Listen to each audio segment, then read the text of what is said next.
Good morning everyone. আশা করছি সবাই খুব ভালো আছো, আমরাও খুব ভালো আছি।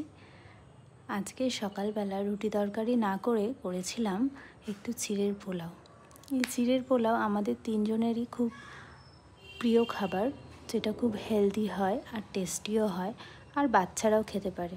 সব রকম সবজি বাদাম দিয়ে বেশ কালারফুল দেখতে লাগে বলে বাচ্চারা বেশ মজা করেই খায়। যদিও আমার মেয়েকে আমি সব রকম ঘরোয়া খাবারই অভ্যস্ত করেছি।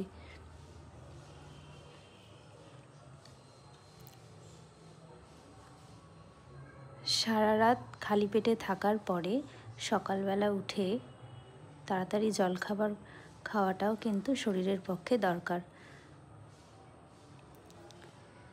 আর সকালবেলা উঠে রুটি করা তরকারি করা অনেকটাই সময় লেগে যায়, তাই যেদিন তাড়াহুড়ো থাকে সেদিনকে এইভাবেই কোনো রকমে একটা শর্টকাট সুস্বাদু এবং হেলদি একটা জলখাবার বানিয়ে ফেলি।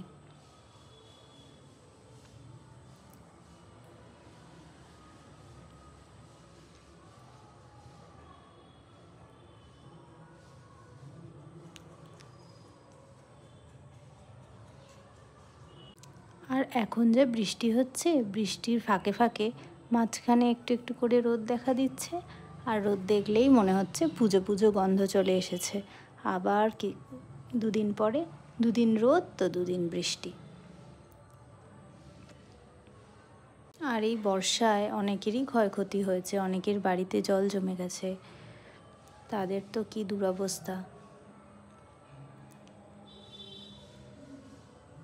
যাই হোক, একটু যদি রোদ দেয় সবার বাড়িতে জলটাও শুকিয়ে যায়, আর পুজোটাও আসছে সামনে।